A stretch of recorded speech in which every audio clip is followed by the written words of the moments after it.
Hola, soy Brian McKnight. Estáis viendo UMOTV.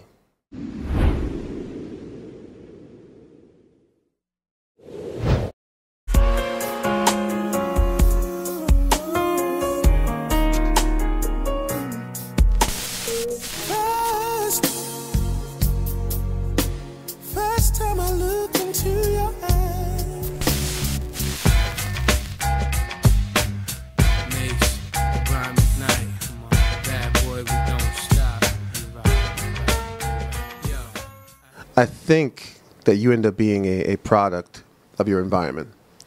And because in our church, there weren't a lot of rhythms, there weren't a lot of up-tempo songs, and what we were allowed to listen to wasn't dance music, I think we naturally leaned towards slower music. And for whatever reason, the songs that I loved, the ones that seemed to last the longest, and the ones that meant the most to people, were the ones that were heartfelt and slower and about love. So I don't know if it was a conscious decision, but other than I think that my voice actually lends itself better to singing slower music and romantic music. I'm not sure if I have a romantic voice, but it seems to work.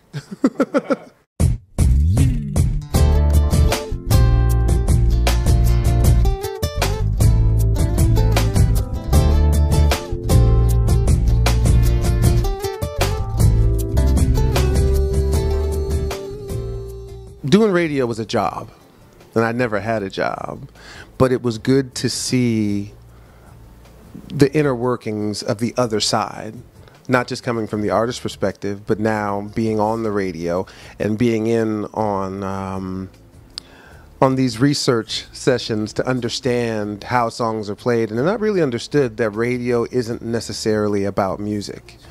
Radio is about advertising. And I really learned the business side of music from the radio standpoint, which I kind of always knew, but it really opened my eyes to understanding the business side of radio.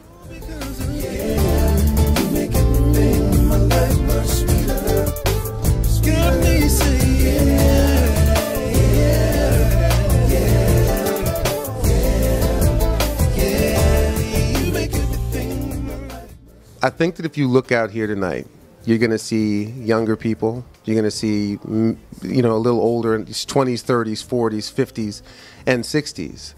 And I'm always baffled at the concerts because people always say the young people don't this and they don't that. But social media being a guide, and you start looking at how old some of these people are, yeah, you're not going to get the bulk of those people, but it's always great to look out at the audience and see people of every generation. At my shows, you have kids with their parents all coming to see you, and I think it's great because the music actually is getting passed down generationally.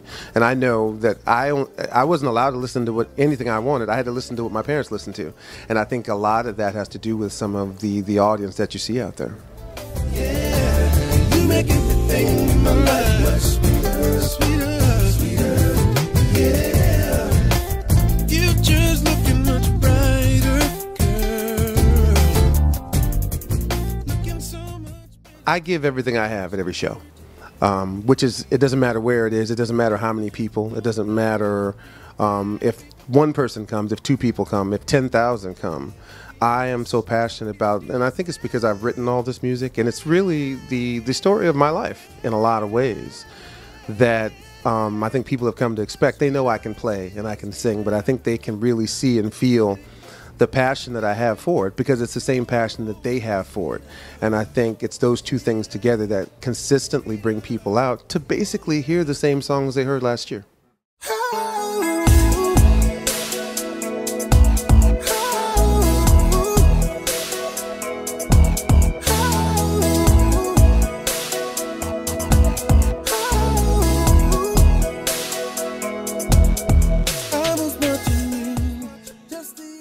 The biggest thing I try to teach my kids is that the only thing that can ever hold them back is them.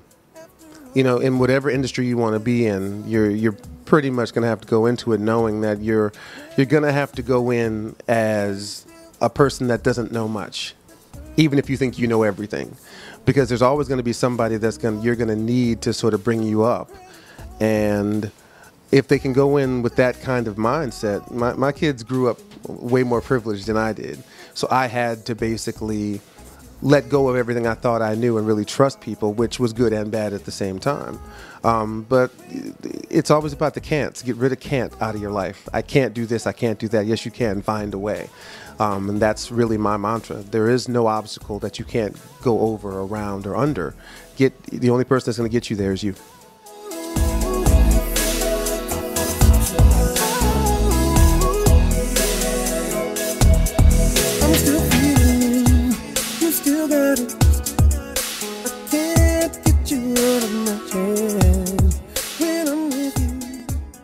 I've talked to Charlie Wilson a lot about us going out and doing something together, and I think it would be really incredible to do a real show of R&B type superstars with R. Kelly and Charlie and myself and maybe Babyface, something that would be big enough to put here at the O2 where everybody would come, and do that all over the world. It seems to me that other kinds of artists, other colors of artists can do it, but it seems like I don't know if it's ego, I don't know if it's timing. It would just be great to put something together like that for the whole world to see, to put all that on display. With that said, there's a lot of songs that I wish I had written, from I Believe I Can Fly to Babyface's When Can I See You Again. Every song Stevie Wonder ever wrote, every song that Marvin Gaye ever wrote. These are the guys I grew up listening to. I wanted to be like them. I wanted to be held in the same kind of regard. Lionel Richie, Mike McDonald, all my favorites. I still listen to those songs all the time. Everything Steely Dan ever did. These are my guys, and that's the music I go back to when I feel like I'm not on the right track where I need to be.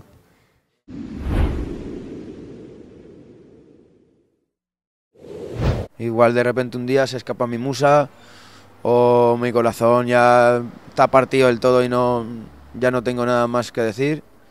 Entonces intentaré dedicar mi vida a vivirla en vez de a sufrirla.